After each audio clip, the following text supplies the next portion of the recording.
Welcome. You're listening to The Best of Investing. I'm your host, Edward Brown, along with my co-host, Nam Phan of Pacific Private Money.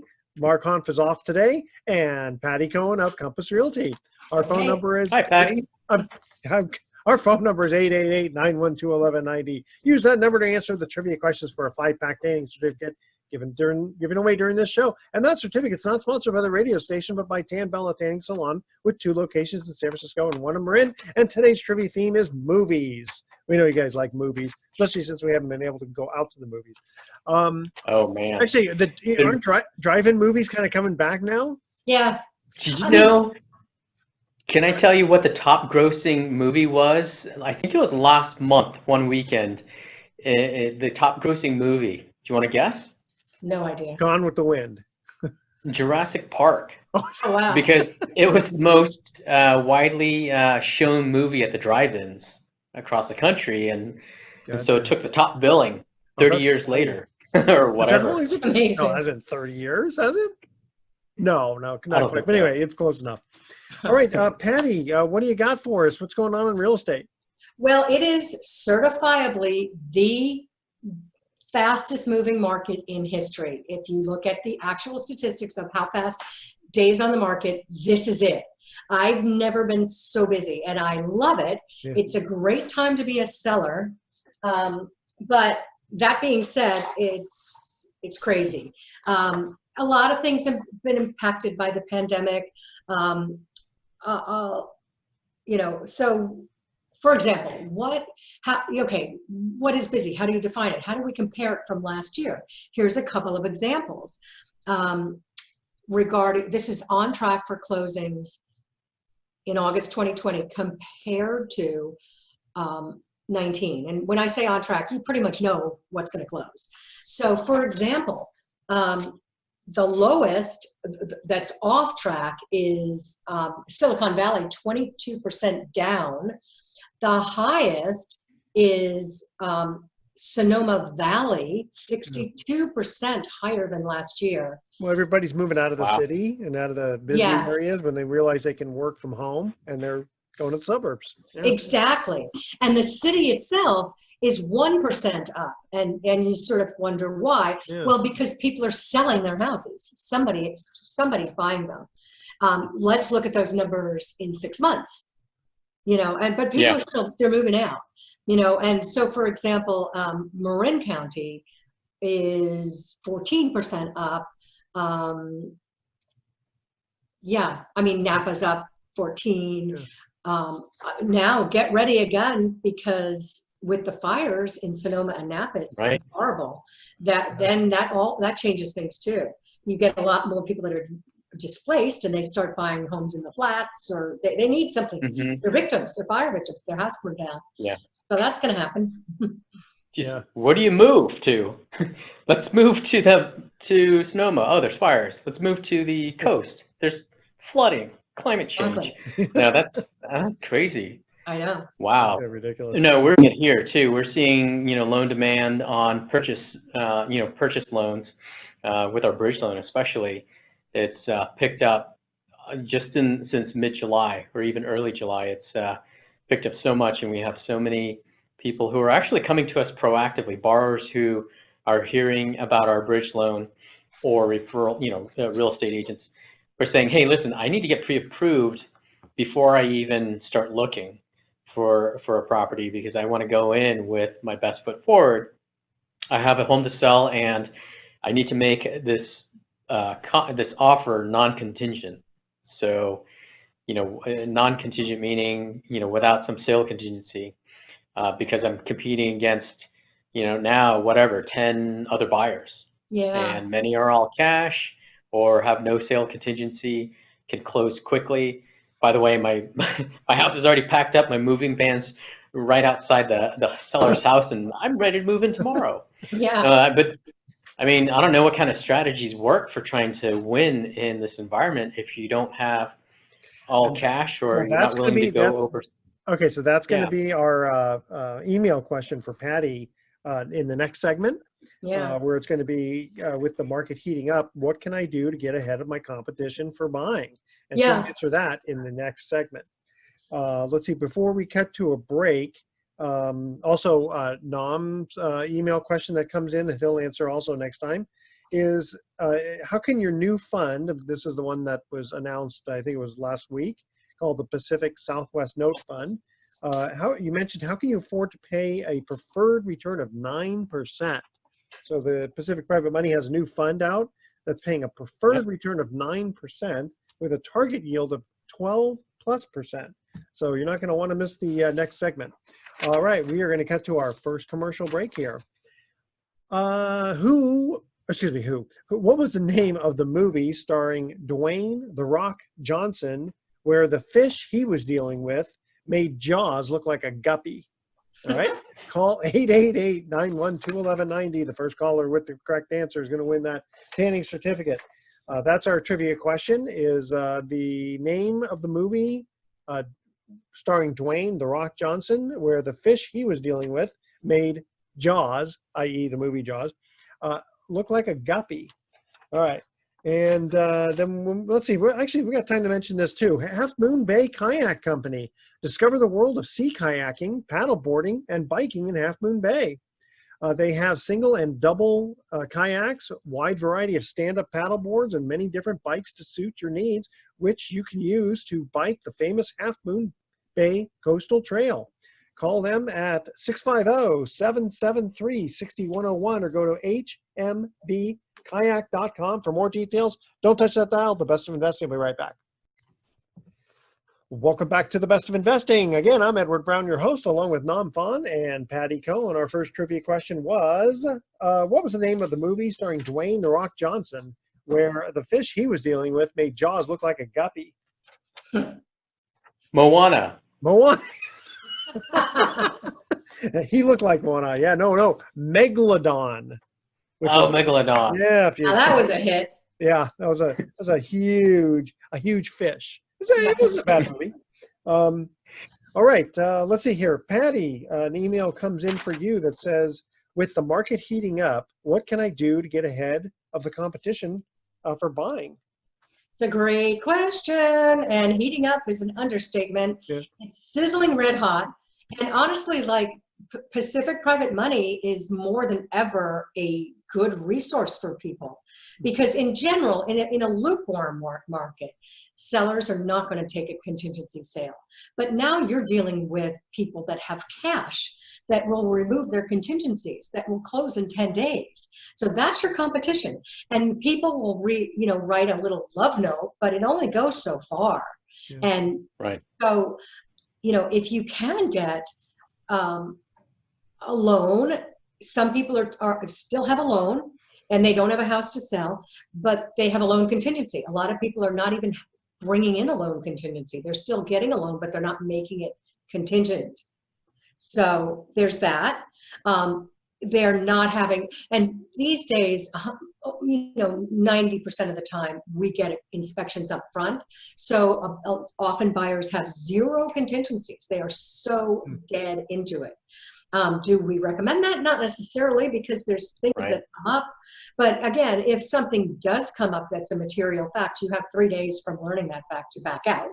So there's that. But anyway, so if you must, if you really want to compete and you're not in those positions, then you go to a private money lender like Pacific Private Money and you get a bridge loan.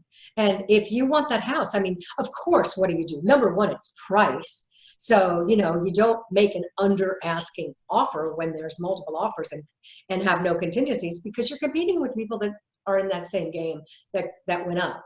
And not everything goes over asking. It's all about fair market value and what, what's the value? Well, can I interrupt you for a second? Yeah. Actually, a few months ago, a borrower who was buying a house actually got a house that did have a couple of multiple offers over asking for $75,000 under asking, because they used Pacific Private Money to be able to close the loan and close the transaction in 11 days. Wow. So the seller looked at it and said, wow, an 11-day close.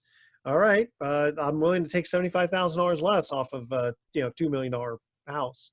So Yeah, because when you get a loan with Pacific Private Money, do not have to you don't have to put in a loan contingency. It's take it to the bank. If they say they're going to do it, they're going to Yeah. do it. That's right. Yeah, and in that situation, the seller wanted certainty over, shorter closing with certainty over a longer one, even if they were going to net a little bit more. But, Exactly. in this market, are you seeing price appreciation Yeah. in markets? I mean, what kind of appreciation are you seeing so far? It's Or maybe, still maybe sale price over list price? Are you seeing like, 102% over list, or what kind of? It depends. I mean, the question is really, how are we pricing? Are we doing pre-COVID pricing to start out? And then where Right. does it end up going? I think we're going to be, yes, prices are going up, have gone up already. Yeah. And often they do in the spring season. So right now we're like sort of, summer is the new spring. We're sort of, it's already August. It already started Right. slowing down slightly. And when I say slowing down, we're still on an 11 on a scale of 1 to 10. But It's interesting I'll too. look back in a couple of months and really understand that a little bit. A lot of times people move before school starts to get all set. Right. But if they're doing school via Zoom, they don't necessarily have to worry about moving, right? Yeah. Yeah, that's a good point. So, do they just? Go ahead. Oh, I was just going to say, so usually you have that little bit of a quiet period before, like you were saying, the second spring market comes in like fall. Yeah. Do you think there's going to be this like slowdown gap, or do you think it's just going to continue on straight into fall and then things slow down around, before Thanksgiving? I don't know. I mean, there's four key indicators also. The election. And I don't think that's going to really make that much of a difference. Well, I don't know. Who knows? Who knows anything? Yeah. Number 2, a vaccine. Who knows anything, right? The HEALS Act. Where's that? How about all those people that are, going to be homeless and they don't have any money? And now we've got the convention and that's where all the focus is. But the HEALS Act is not. Yeah, so there's that. These are unprecedented times. What's that? These are unprecedented times. It really are. So, like, who knows if we're going to have like a hot Christmas season? Like, what is Christmas anyway? Like, really different. Like, so it's hard to predict. Yeah. So, Patty, how do people get a hold of you if they have questions about real estate? Oh, I'm a Patty Cohn, C-O-H-N. I'm with Compass, and my phone number is 415-722-4842. My email is Patty, P-A-T-T-I, .Cohn, C-O-H-N, @compass.com. Very good. Thank you. Noam, a question comes in, says, how can your new fund that you mentioned last week afford to pay a preferred return of 9%? Yeah, so they must be referring to the newest fund we have, which launched August 1st, and that's the Pacific Southwest Note Fund. And the Southwest part of it comes from the fact that this note fund is geared towards purchasing notes based in Texas starting out. Eventually, it's going to be the South and Southwest. But the callers or the email question is in regards to the 9% that pref that we're paying, but the target is 9 to 12%. We can do that because this note fund is an interesting opportunity. Number one, to give a little bit of background on why what is a note fund or seller carryback note. I think the stat is 1/3 of the mortgages in the U.S. are done through sellers carrying back or providing the loan to the buyer, and this is largely outside of California. But these buyers are paying interest rates somewhere in the 6, 7, 8, 9% range to these sellers, and over time, a lot of these sellers no longer want to carry these notes. And so we've identified or came up with an opportunity to purchase these at a discount. And so that discount plus the interest rate that the borrowers are already paying can yield an effective rate, preferred rate in this case of 9%. There's more to it, which we can probably jump into in the next segment. But this is a really interesting opportunity. It's starting to gain a lot of traction. We're getting a lot of interest in it. And probably in the next segment, we can describe it in a little more detail. Okay. Good. Let's see here. Let's cut to our, how do people get a hold of? They can get a hold of us by dialing 415-883-2150 or going to our website at www.pacificprivatemoney.com. Very good. Okay, we're going to cut to our second trivia question, which was, in the movie Star Wars, what was the Emperor's last name? And it was not, he has no clothes. Call 888-912-1190. The first caller with correct answer is going to win that tanning certificate. Stay with us. You are listening to The Best of Investing. We are going to be right back. Welcome back to The Best of Investing. Again, I'm Edward Brown, your host, along with Nam Phan of Pacific Private Money and Patty Cohen of Compass Realty. Second trivia question. I gave this to Nam because I know he just loves Star Wars. In the movie Star Wars, what was the Emperor's last name? Palpatine? Palpatine. Yes. I have no idea what that means, but yes, that is correct. All right. By the way, Nam, do you have a deal of the week for us? I do. So actually, this deal of the week, yes, it's another bridge loan scenario, but a couple of interesting points. So, you know, at Pacific Private Money, we make loans, and we spent the first segment talking about the bridge loans that we are seeing an increase in. And in this case, this is not necessarily different, but it's a significant loan in that it's over $2 million. The property value is $3 million in the South Bay, and it was the borrower was in the middle of a conventional loan, but it fell through. And you know what? We said that at the beginning of COVID, where a lot of conventional lenders sort of pulled back non-QM, but this is actually still happening. But on top of that, this borrower is a professional sports athlete. And why would somebody, professional sports athlete in a very, you know, popular sport who makes essentially $500,000 or more a month need private money, right? You'd think, oh, they can get a loan all day long with a bank, and ultimately this person will be able to, but they came to us for speed. Actually, this wasn't a bridge loan; it's a short-term loan. So in effect, it's, you know, same short-term term that they'll hold this loan, just like somebody who was getting a bridge loan. It'll be probably within 6 months we'll get refinanced. But they came to us because of speed. Their bank loan fell through. They were in escrow on a purchase, and they were referred to us by Pacific Private Money. When they showed us bank statements, our jaws dropped because of how much they have available, and we'll be able to refinance out, you know, out of our loan into. But you know, we came to the rescue at the 11th hour, as we often do, when somebody's regular transaction, Mark likes to call it transactional distress, when their bank transaction fell through. And that's really, you know, a large number of our borrowers come to us because of transactional distress. Something happened in the middle of a regular sale or purchase, and they say, hey, Pacific Private Money, can you help? Yes, we can help. It's going to, you know, cost you 9+%, but there's no prepay penalty, and we can deliver with certainty. So Can we hopefully close he'll give at you 5 o'clock today? what's that? what's that? And can we close at 5 o'clock today? Yeah. Yeah, exactly. Oh my gosh, that puts a lot of, I say it and I can smile, but I'm not the one who's underwriting the loan or writing the documents. So always need to give, you know, props to our actual team doing the work, because they're the ones who get that call. Can you? Well, hopefully he'll give you this person will give you a testimonial. That would be great. Yep. Or tickets. Yeah, or tickets. That's right. Yeah.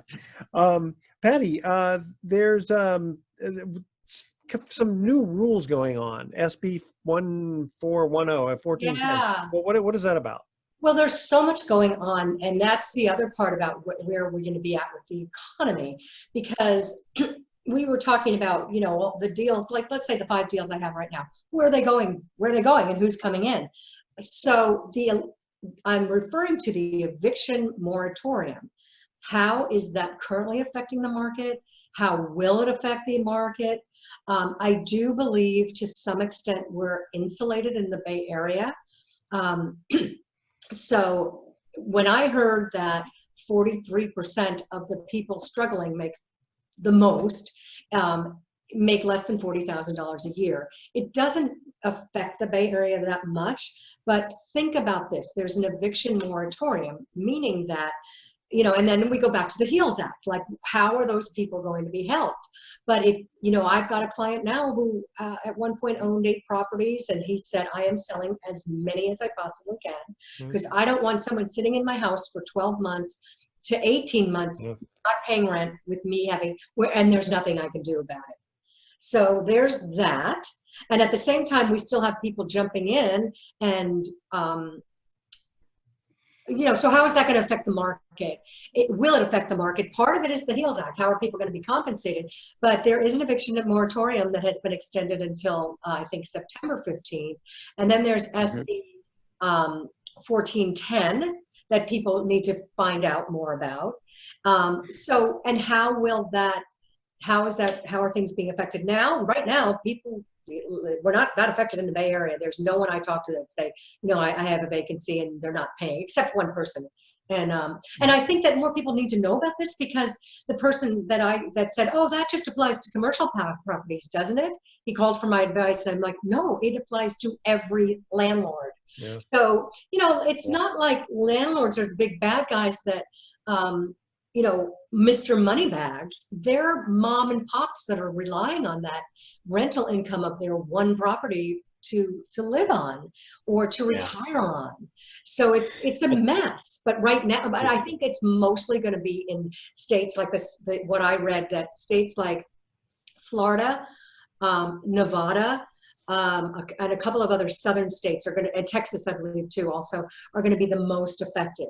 So if you think about it, the incomes, essential workers, people that are in the restaurant business, all of these people are going to be affected. And if the government's not helping them, then they're not going to be able to pay their rent. And basically, the landlords are going to be helping them, because they're going to be sitting there for who knows how long, not paying rent.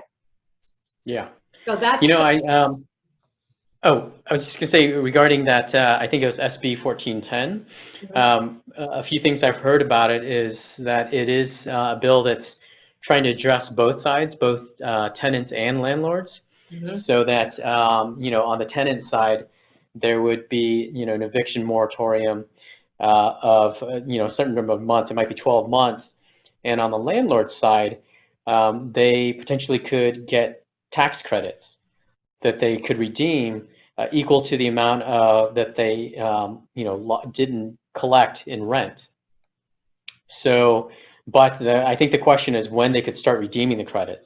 Yeah. And what if they don't in one need article, what if they don't need it either? Yeah, exactly. Right. Yeah. Well, the other thing I read about it is that they could sell the tax credits.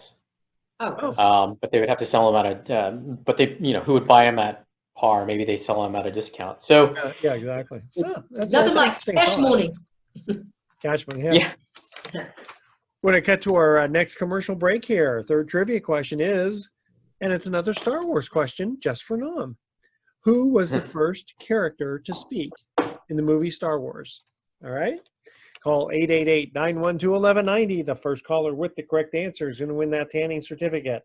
In the movie Star Wars, and I assume this is the first one that came out in 1977, I think it was. Who was the first character to speak? All right, that's our trivia question. Stay with us. You're listening to The Best of Investing. Don't touch that dial. We're going to be right back. Welcome back to The Best of Investing. Edward Brown here, along with Patty Cohen and Nam Phan. Third trivia question, another Star Wars one. Who was the first character to speak in Star Wars? C-3PO. C-3PO, that is correct. Yay! Yay! Okay, Nam, you wanted to ask Patty, you want to talk about an article and ask her some questions? Yeah, there was an article in Inman News, and it was the 8 beliefs that sellers still have that are outdated. So seller beliefs about, to maximize, I guess, their home sale. Number one, if I price it high, they will still come. Oh, God. Is that? I guess not. Well, okay, so if everybody else is pricing it value or under, you're just going to help sell your competition. Yeah, good point. Yeah. And I mean, that's a really old school. I mean, even like 30 years, people have been saying that. It's usually, I hate to say it, old white guys, but that's like 30 years ago. And so some people, a few still believe it, but it's not true. Yeah. Yeah. So When you say though, it'll only help the competition if you list yours high. What do you mean by that? That other homes on the market in the same area, Yeah. it's just going to make their homes more attractive if they're priced better? I mean, and Yeah. there's so little inventory these days. There's Yeah. not a lot of competition, but it still happens where properties don't sell. So Hmm. pricing is like water. It finds its level. So if Yeah. you underprice it, it's going to find its level up. If you set it at market value, it's going to go there. And now it's probably going to go up. Everything is going up. But anyway, but if you go significantly higher, and it's on for longer than a New York minute, then it's not gonna be to their advantage. But then They could have netted more. but you say if you Yeah. price it right, I mean, how do you know what the right price is? That is a great question because it's not a science, and especially in the Bay Area where you could have a $4 million house next to a $1.5 million house. Yeah. But that's where you need a local, experienced Right. agent. Yeah. It's not even an appraiser. They ask the agents, and you don't look Mhm. on Zillow. Yeah, that's probably one of the 8 things. Yeah. Go ahead. What was the other? Another one is I'm not gonna go through all 8, but let's see. Why do I need to substantially improve my home before putting it on the market? It is what it is. Well, see, that's another really good question. And more than ever, it has changed. Like it all started maybe like, I don't know when were people, HGTV, where they had before and afters and they showed people how to do it. You could sit in your living room and get inspired. And now, not so much all around the country, but here, everybody stages. So back to that, if you've got, 10 homes and all of them are staged except one, you're going to not look pretty. It's kind of like walking out of the house the way you get out of bed versus somebody else that's walking out and they're shining, So basically you got to put your best foot forward. You only get one first impression. And now more than ever, if you don't look good online, that's the first line of defense. With excellent professional photos, you might not get that second one.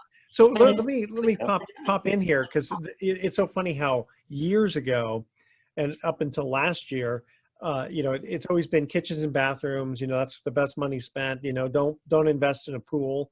But kind of interestingly now, I don't know if it'd be smart to actually invest to build a pool, but a lot of people are moving to places because there are pools, because they That's can't go, for social distancing, they can't go to the public pool. Yes. So I mean, but would it be smart to invest money to build a pool to try to Well, get? again, like all of this, we don't know how long all this is going to last. Yeah, I wouldn't. I mean, unless you want a pool, yeah. but I mean, pool is the most searched term in real estate since the pandemic. Really? Especially in this heat. Wow. Yeah, the perfect. Yeah. Yeah, but I mean, would it make sense? I mean, I don't know how much pools cost now. They got to cost at least 75,000 on average, don't they? Yeah, I don't know, probably. And it's and then you've got the landscaping and everything around it. So it just depends. But Yeah. So is it Got it. still kitchens and bathrooms the main thing? kitchens and bathroom flooring, like for a while, like this has been out for a long time, but you still see like different flooring in every room, and it was like, oh no, you must have carpet in the bedroom. Now it's hardwood floors throughout the entire place, and you can really change the look of your home that way, and that's well worth it. And of course, painting and everything's white and all that. Yeah. Interesting. Here's another one. Every buyer who sees my home must want to buy it. Oh, I think I was like, what? So they think just because they have such great memories, buyers are going to pick up that vibe and want their house. Yeah. or somebody walking through, I think probably more like at an open house. Every buyer who walks through probably wants to buy my house. Maybe coupled with the fact that, hey, I put in all of this work on it, and oftentimes it's just that kind of updating was very specific to the seller's taste. So, they think, well, I should get the value that I put into it, plus the other one, which is, everyone walking through, they're coming through for a reason to my open house, so it must be because they're interested in it. Yeah, it's so funny why people come first of all, we're not even having open houses anymore. But when we did, they don't sell houses. There are sometimes sellers who are thinking about selling and they want to see the competition. Sometimes they want to get decorating ideas. But I can tell you anything that we are going to recommend as a pre-sale improvement you're going to get about a 300 return on investment. So if you're going to put it, it depends on the purchase price. It depends how bad it looks to start, but it's on average, it's a 300 return. So if I ask somebody to spend 10,000, they're going to get 30 back. And it's really easy to do, and it's transformation. Wow. Okay. Oh, You know, and a lot of people. Compass Concierge, I can front the money to people. So if a seller, I can front money to do all of those improvements, and then they return it at close of escrow, interest-free, no fees, no penalties, nothing. We'll give you a debit Good service. You repay it at closing. Yeah. And, you know, and a lot of buyers who walk through homes, they are neighbors, you know, and just are looky-loos. Yeah. They can help. They can help sell your house though, because they might know somebody, right? Does that happen? Absolutely. That's what they say. Or some, No, and some people will tell you. Some people tell you that they're not looking to buy because they also don't think that they can yet because they have a home to sell. That's still something that people these days still think because they're, you know, talking to a bank and they realize, and the bank's going to tell them, oh, you can buy a house once you've sold yours, but not realizing that they can actually buy it before they sell theirs. Which again, not to promote our own bridge loan, but that's why we have that bridge loan in place to offer. So you can go ahead and make that offer, move in, and then sell your departing residence. Yeah, that is the biggest problem people have is that, you know, have to sell before they buy. So that answers the question. And there's, you know, several hundred, I think it was something like 700,000 homeowners in California who have either 50% or more equity in their home and have been in their home for, you know, over 5 years. The number of people who have been in their home 15 years and have 75% equity is like 320,000 in 11 of the major counties in California. So it's still a lot of people who will be moving over the next decade. Yeah, I don't know how the stats have been for the fire, but have there been a lot of homes lost yet, or is it just still wilderness, so to speak? I think it's mostly wilderness. Okay. I just said my down working. Stay with us. The Best of Investing will be back with some closing comments. Welcome back to the Best of Investing. Last time for today, I'm Edward Brown, your host, along with Nam Phan and Patty Cohen. And no trivia question, but Patty, you have some economic news for us. Yeah, I mean, on a nationwide, the economy, no one really knows, but John Burns Consulting is a really well-regarded firm, and I listened to a talk by John Burns, and here's some key points. First of all, Congress and the Fed own the economy. Basically, it's an artificial economy, like it's an artificial, you know, recession. The real economy is under significant duress, you know, negative 7 million GDP, you know. Restaurants are operating at 35% of capacity. Bankruptcy filings are just getting started. This is what he's predicting. Retail leads the way. Now, of course, retail was a mess already, which leads us to the next point, which is commercial real estate is going to experience significant vacancy, you know, and they already have. And then unlike 2008, it's the exact opposite. Housing is fueling or leading the recovery, and it's a limited supply.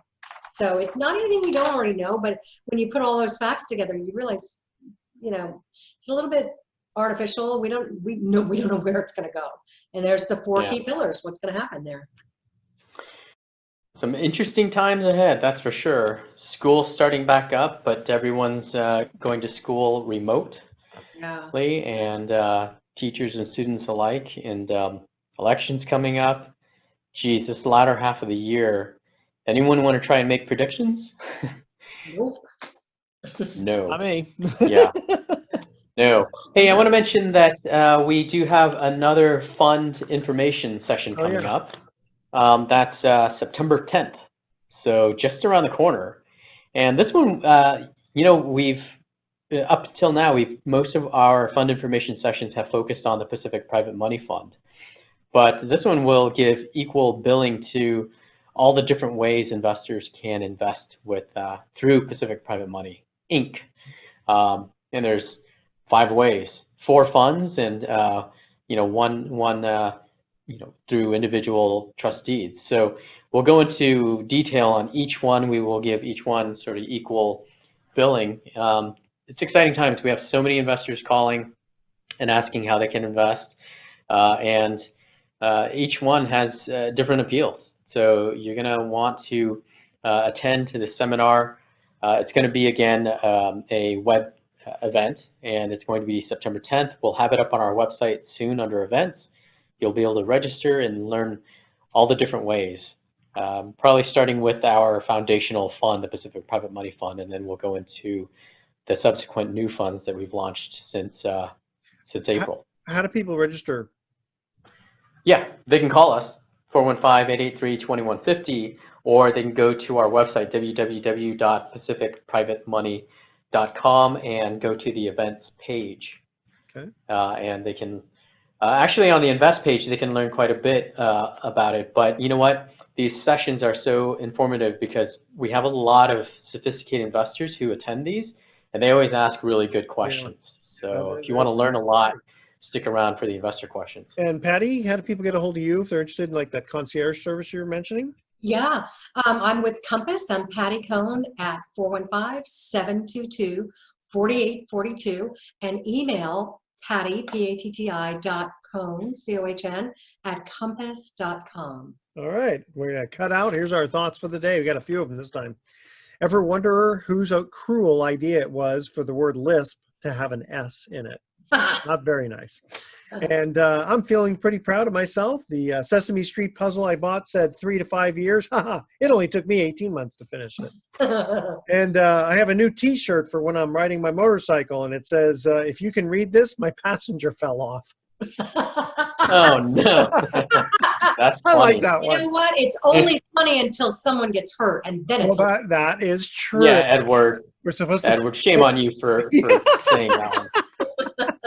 Maybe they jumped off. I was driving too scary.